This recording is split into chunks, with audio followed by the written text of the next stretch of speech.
Hello guys, welcome back to our channel. ఈ రోజు నుంచి ఐపీఎల్ మ్యాచెస్కి సంబంధించిన స్కోర్స్ అయితే నేను మన ఛానల్లో అయితే పెడతానమాట వీడియోస్ రూపంలో.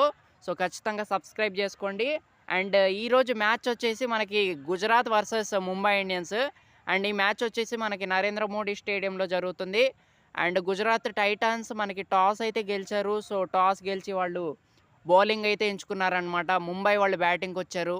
బ్యాటింగ్కి వచ్చి నేను చూసినప్పుడైతే 8 ఓవర్లకి 61 పరుగులు చేసి 3 వికెట్లు అయితే కోల్పోయారు. దాంతోపాటు క్వింటన్ డికాక్ వెంటనే అవుట్ అయిపోయాడనమాట. క్వింటన్ డికాక్ వచ్చేసి 13 రన్లు చేయటం అయితే జరిగింది. అలాగే ఇవాళ రోహిత్ శర్మ ఆడట్లేదు. రోహిత్ శర్మ ప్లేస్‌లో ధనుష్ అని ఒక కొత్త బ్యాట్స్‌మెన్ రావటం అయితే జరిగింది. తను కూడా వెంటనే అవుట్ అవ్వటం అయితే జరిగింది. 2 పరుగులైతే చేయటం అయితే జరిగింది తను. అంతేకాకుండా సూర్యకుమార్ యాదవ్ కూడా వెంటనే అవుట్ అవ్వటం అయితే జరిగింది 15 పరుగులకే. సో అలాగా 61 రన్స్ చేసి 3 వికెట్లు అయితే కోల్పోయారు 8 ఓవర్లకి. ప్రస్తుతానికి ధీర్ అయితే ఆడుతున్నాడనమాట 22 పరుగుల రన్స్‌తో.